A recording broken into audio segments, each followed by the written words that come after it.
Pernah nggak lo lihat atau malah mengalami langsung jadi anak kecil yang nangis berjam-jam di kamar sementara orang tuanya ada di ruang sebelah? Nggak lagi nonton juga nggak sibuk kerja, tapi lagi fokus ngedit caption tentang pentingnya jadi orang tua yang selalu hadir buat anak. Dan malam itu di pojok rumah ada yang hadir tanpa pernah kita sadarin. Rambutnya panjang, kusut, dadanya menjuntai, tapi matanya penuh iba. Wewe Gombel berdiri diam di sudut, bukan buat nakut-nakutin, tapi buat nemenin.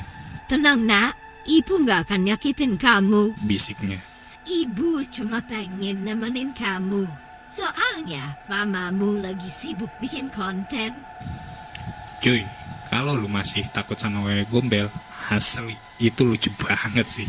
Soalnya gimana ya, anak-anak zaman sekarang aja justru lebih deket sama dia daripada sama orang tua kandungnya sendiri. Alasannya, ya karena Wewe Gombel lebih intens hadir buat nemenin dan menghibur anak-anak. Selamat datang di Gentayangin, tempat bercerita mereka yang tak kasat mata, membisikkan realita.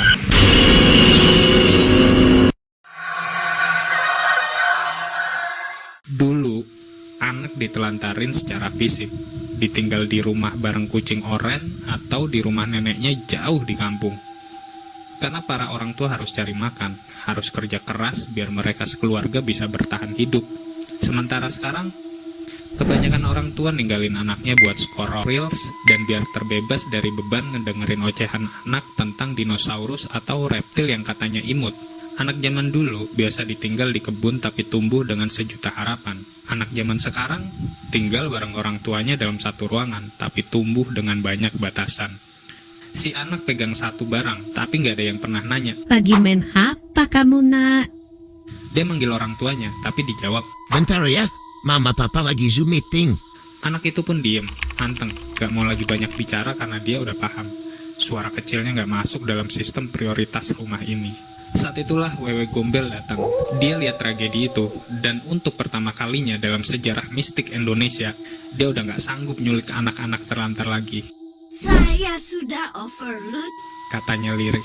Kebanyakan anak zaman sekarang hidup berkecukupan. Mereka gak pernah ngerasain penderitaan perut kosong, tapi sering tersiksa karena kosongnya perhatian orang tua. Dulu, Wewe Gombel muncul kalau ada anak-anak sendirian di luar rumah selepas maghrib karena diabaikan orang tuanya. Nah, sekarang dia bingung tuh harus mulai dari mana ya?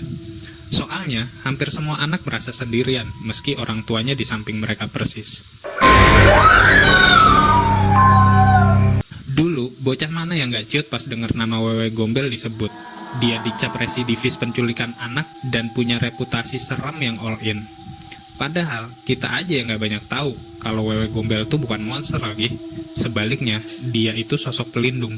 Wewe Gombel cuman datang ketika ada orang tua yang gagal jadi sosok manusia dewasa, waktu ada anak-anak yang gak dipeluk, kelaparan, atau haus akan kasih sayang. Dan ironisnya, Wewe Gombel cuma melakukan satu hal, nemenin anak-anak. Sementara orang tua zaman sekarang, ngomongin parenting based on love. Tapi tiap anak mulai cerita, muka mereka glow up gara-gara pantulan cahaya layar gadget. Nggak ada tatapan apalagi dekapan. Yang ada cuman anggukan setengah sadar dan ucapan, "Hebat ya kamu." yang dilempar kayak preset auto replay. Percaya deh, orang tua yang hadir secara fisik tapi kosong secara emosi itu lebih nyeremin daripada penampakan Wewe Gombel. Dan anak-anak, mereka mulai bisa membedakan mana yang beneran mendengarkan sama mana yang fokusnya kepecah sama grup WhatsApp arisan. Wewe Gombel nggak punya ID akun dengan embel-embel parenting. Dia nggak pernah ikut webinar pola asuh, tapi kalau lu duduk sambil cerita di samping dia sebagai anak kecil, dia bakal dengerin lu sepenuhnya. Matanya nggak pindah ke layar gadget, dan akhirnya dia akan peluk lu pakai tubuh dinginnya. Saat itu terjadi, lu bakal ngebatin, "Anjir, ini tuh rasanya dipeluk karena beneran rasa sayang, bukan karena kebutuhan konten." Lu pasti pernah lihat akun parenting dengan tone warna pastel, font lembut, dan kalimat motivasi manis seperti, "Anak bukan untuk dimiliki, tapi untuk didampingi. Luangkan waktu kalian. Jangan sampai anak tumbuh dengan memori kosong." fotonya, ibu dan anak sedang tertawa bersama dengan lighting golden hour dan filter hangat. Tapi begitu di zoom in, anaknya lagi ketawa setengah bingung, dan ibunya kerasa banget gelisahnya, woy. Ya, parenting hari ini bukan lagi urusan anak, tapi urusan konten. Anak-anak jadi properti, pelukan cuma sebatas pose. Bahkan, air mata jadi caption yang mengundang empati dan haru.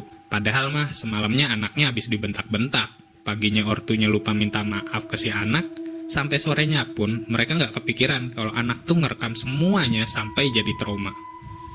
Ironis ya, dulu orang tua takut anaknya hilang karena wewe gombel. Sekarang, anak hilang di dalam rumah karena orang tuanya sendiri. Banyak orang tua yang nggak tahu kalau anak-anak tuh sensitif dan punya semacam radar batin. Mereka bisa bedain mana pelukan buat konten dan mana pelukan karena kasih sayang. Fakta mengerikannya, anak-anak akhirnya belajar buat pura-pura bahagia demi like dari orang tuanya, sementara orang tuanya ngejar like dari netizen buat validasi dan eksistensi pribadi. Makanya, jangan heran kalau suatu hari nanti, anak-anak lebih milih kabur sama makhluk gaib. Alasannya simpel, tempat yang seharusnya paling nyaman buat mereka malah jadi tempat yang paling menyeramkan.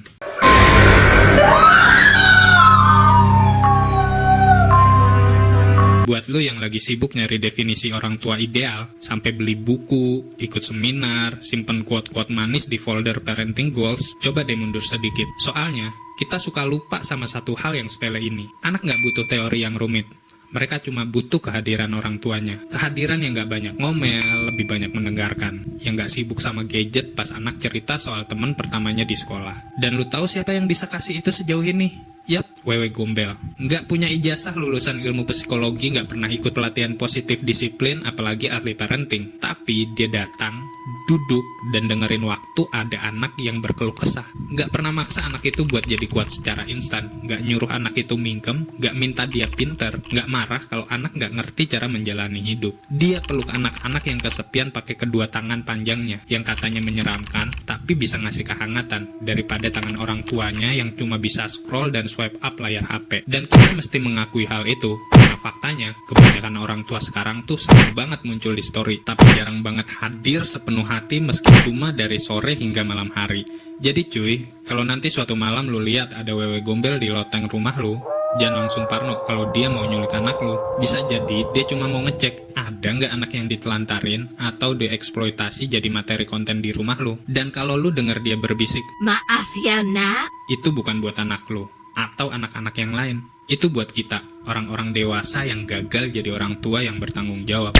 Sementara wewe gombel cuma satu dan dia nggak siap ngambil alih semuanya. So, buat lu yang sefrekuensi sama wewe gombel, yang sama-sama peduli tentang nasib anak-anak terlantar dan pola asuh, silakan subscribe channel Gentayangin, terus like dan sebarin konten ini ke teman-teman lu. Dan misal lu mau sharing atau kasih insight buat wewe gombel, tulis aja di kolom komentar biar bisa direspon sama dia. Sampai jumpa di konten-konten Gentayangin selanjutnya, tempat bercerita makhluk tak kasat mata, membisikkan realita.